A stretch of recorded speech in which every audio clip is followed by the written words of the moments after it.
Hi, welcome to my channel.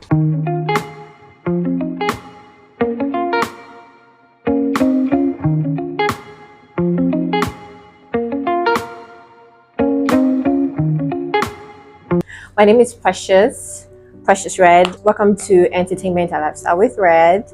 So let's get right into it. So today I want to talk about how some vices have now become cool, and what's the opposite of vices?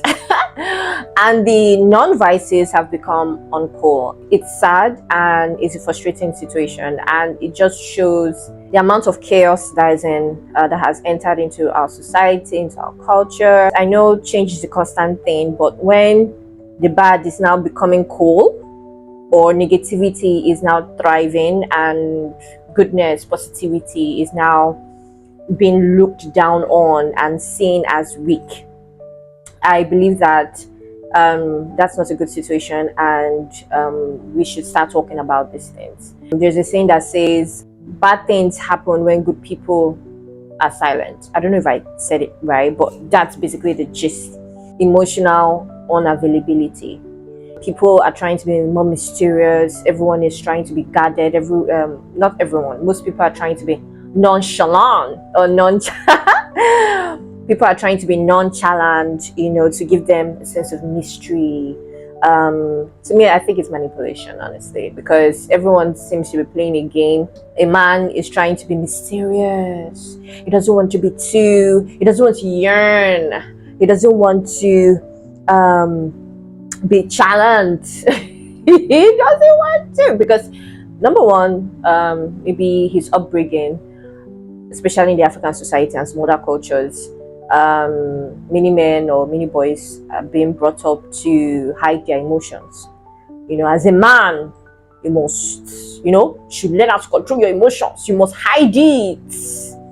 When a man is vulnerable, they say, you be man now. Are you a woman? A man is in pain. He's crying, or he's tearing up, or he's being emotional, and he gets to be called names and all. So I know that has happened, and also maybe he was genuine in one of his past relationships and he was really hurt bad, and he has decided that the next woman was so shaggy.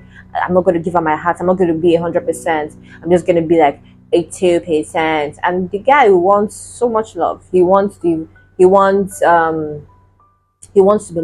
He wants to be really loved by a woman. But how will you be? You'll be avoidant. My accent has slipped. How can you get genuine love or true love when you are so guarded? When you're giving 2% of your heart, you're not emotionally available. You are emotionally avoidant. You're an avoidant. You don't want to communicate. You don't want to show who you really are, so that you can be accepted and loved for who you really are. You don't want to do that. So how are you going to get the love of your life, the love that you've always dreamt of having? But that attitude has been celebrated as hard guy. Maybe the relationship ends. The girl is like, and if the man wants to go, let him go. I don't care. And some people actually genuinely do not care, and some people actually care, but they've decided to stay away from anything that would make them risk their heart. So emotional unavailability is being celebrated by a lot of people, although there are people who are now speaking up, saying that because you're damaging the next person. You're not available, yet you want a relationship. What I've realized is that the person who was more open in the relationship gets hurt and gets to be called names and made to seem like they're weak. They'll be like, are you trusting a man? Am I trust? You trust Adam? That's for Nigerians. Are you trusting Adam? That why would you, like what you should do in a genuine relationship? You love someone, you sacrifice for them, you show up for them, you're affectionate for them, you consider them in your decisions, you stay loyal to them, right? But these people who exhibited these positive traits are now made to feel like they did something wrong. they are made to feel bad for being vulnerable with their partner. You start when you're telling your friends what happened, they'll be like, how can you do such a thing? They're made to look stupid. But in actual fact, they're not stupid. They were emotionally available, they were open for true love, for real, genuine love. It's just that the other person they gave it to was a stupid person. That person had no business being in a relationship. And the blame is now put on, the person who was heartbroken. That's the open person, the person who is emotionally available and all that. The blame is being put on that person, and and that person now decides that, okay, I don't want to be weak. I don't want to seem weak. In my next relationship, I'm not going to be as open as I was with this guy. And the circle continues, and we have people getting married for the wrong reasons. Marriages ending up in divorce. People becoming flatmates in their marriage or roommates instead of actually husband and wife being best friends and being lovers.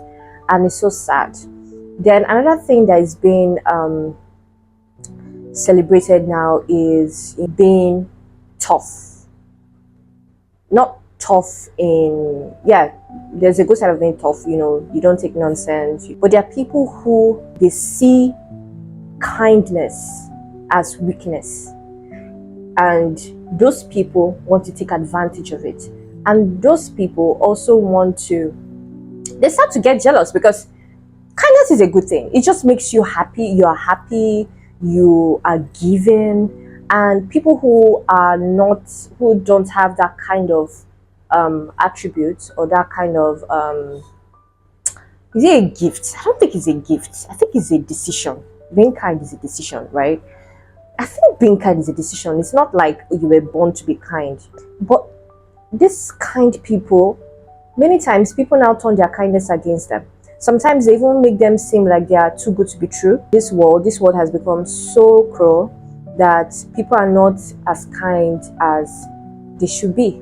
So when a kind person comes on the scene, number one, is either celebrated or is either hated because of that. Another vice that now seems to be celebrated is dishonesty. Dishonesty in the sense that everyone is, I would say, dishonesty strokes selfishness. Yes, I know that the Bible also says that the heart of man is desperately wicked. I know there is that. But you can decide that you don't want to be desperately wicked. You can decide to. And anyways, you can't even do it yourself. You have to know God for yourself. And yes, and God has to transform your mind and your heart. But back to what I was saying, being selfish is now seen as something to be celebrated, right? Everyone is out to get something for himself at the detriment of other people. You're not considering these people, you're not considering the other person, you're not considering how your actions affect others. All you're thinking about is how you're going to move from point A to point B. And moving from point A to point B is not bad, but the process is bad, if you choose the wrong way, right?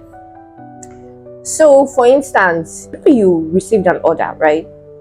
You ordered for maybe like 3 items, and the brand now sends you 10 items, or maybe those 3 items with different other things. So this is not sample. I know people do like samples and everything, but this is, let's say you order some curtains, right?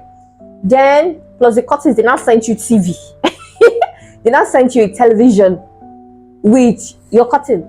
Maybe you just order 2 curtains, then they now send you a 55-inch TV like mine, and you take it, you accept it. You're not even like, what? Oh, they must have made a mistake. I need to send it back. I need to let them know that they made a mistake and all that. But no, you keep quiet about it. You hide it. You are so happy that I got an extra TV, but you didn't pay for it. You didn't pay for it. You didn't order it. They're not doing promo. Even they are doing promo, they will not give you television with 1 curtain or 2 curtains. They won't.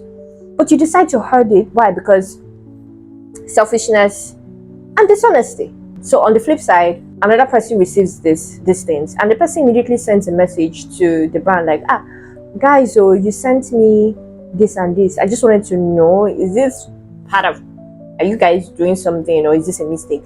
And the brand will be like, oh my God, thank you so much. It must have been a mistake. And they'll come and take that thing. Then maybe when you're talking to maybe another group of people and you're like, guess what? So that, can you imagine? I bought stuff the other day and they sent me this 55-inch big TV. Watch how people will say, what? You returned it? Why would you do such a thing? You should have kept it and they would never have found out. That is so sad. Then that's not making you feel like you made the wrong decision. But in actual fact, you made the right decision because you didn't buy for it. It's not your own.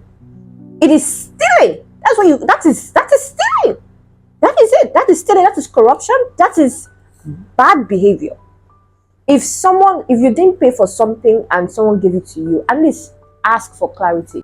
That is how it should be. I feel like if many people, if everyone has that kind of mindset that whatever is not for me, I need to give it back, I think a lot of corruption and a lot of things are going to stop, because this is how it progresses. So that's why, people in government, there's lots of corruption where, they take things that do not belong to them and they are fine. Their conscience is fine. They are still sleeping at night. I cannot sleep at night. I cannot. Well, part of it is the fear of God and also upbringing and also deciding that, the Bible says, love your neighbor as yourself. And there's also a saying that says, do unto others as you want others to do unto you. Whatever you are doing, have you ever stopped to think that this thing I'm doing right now, would I like it if someone does it to me? How would it make me feel? And if it gives you a bad feeling, don't proceed with it. Don't do it. There are other ways to get things done, right? But if you decide that this is something you can stomach, or this is something if they do it to you, you won't be hurt, maybe you should proceed, right? So I just decided to talk about that today. Kindness. Let's be more kind. If you're not emotionally ready for a relationship, if you're avoidance, go for therapy. Don't go and destroy someone's heart. Don't go and destroy another man's heart. Don't go and destroy another woman's heart. Get into relationships for the right reasons, so that the rate of our divorces will reduce, so that marriage will not be scary for people. Then also, cheating is now being celebrated. This starts from relationship. If you're in a long distance relationship, people here will now start telling you that, do you know what your guy is doing over there, or do you know what your girl is doing over there? Better enjoy yourself. You don't know if her too she's doing. And what if she's not doing anything? I know if she's doing something. Must you do? You don't have to. You end the relationship, right? Maybe if you have evidence that the person is cheating or something. So then cheat, especially on the man's side, is celebrated like hard guy, bad guy. The more a man sleeps with, the more he's a man. But if he's a woman, that woman is a toilet, becomes a toilet. And the whole double standard is crazy, but I'm not talking about that today. So I'm just talking about cheating is now being, for men, is now being normalized, and is a very bad thing to do. The Bible speaks against adultery several times in the Bible. It speaks about adultery, speaks about fornication. There are people who do these things, but just know that it's wrong. Don't normalize it. Just know that I'm a sinner. Accept it to your full chest. So you can decide to stay in the sin. No, that's your decision. But advice, don't stay in the sin. I advise that you stop, because it destroys your body, it destroys your spirit, it destroys your purpose, and it delays your destiny. It hurts the Holy Spirit. It grieves the Holy Spirit. It makes God unhappy. If you love Jesus, if you love God, just think about that. Your Father is seeing you do all these things. He will not be happy with you. So if you want to make God happy, live a holy life, live right. So, I think that's all I'm going to talk about today. I can't remember any other thing at the moment, but yeah, that's it. Let's be more faithful. Faithfulness should be promoted. People who are faithful, they're like, the example I gave, someone distance relationship, they're like, why are you still faithful? Instead of you to go and enjoy yourself, you don't know what that person is doing. You are not made to look as if you don't know what you're doing, that you're stupid, or you were born yesterday. But no, that's not it. Those are values. Yeah, the opposite of values. Yes, those are values, right? And values should be celebrated more than vices. You go somewhere, you will tell them that no, I don't smoke, I don't drink. They'll be like, hey, how can you say you don't smoke, you don't drink? Do not make you look like you are in the wrong. Or you go somewhere and some men are arranging girls, they are sleeping around. Be married men, no. Then you as a married man, you speak up and say no, you don't do that. They not make you look like you're a child that you are missing. You don't know. You know, they just make you look bad. Meanwhile, they are the ones that should be criticized. They are they are the ones that should be called out, right? A faithful person, a faithful partner, a faithful person, a person who has values and is not dabbling in vices should be celebrated and not made to look like they're uncool. Dishonesty, selfishness, cheating, emotional unavailability, lack of communication, those are not cool. It's not cool to be all those things. Get out of there. Honesty is cool. Faithfulness is cool. Selflessness is cool, but have boundaries. Kindness is cool. Yeah, and what else? Yes, these are cool things, right? See, don't let anybody make you feel bad though. If you have these values, don't let anybody make you feel bad. Stick to your values. Those who are for you will connect with you and stay in your life. Those are not for you, we fall out, and that is fine. Please let me know what your experience has been in the comments. I would love to read from you. Do you have these vices? Are you working on them? If you have some of these values, have you ever been made to feel less? So let me know. Bye.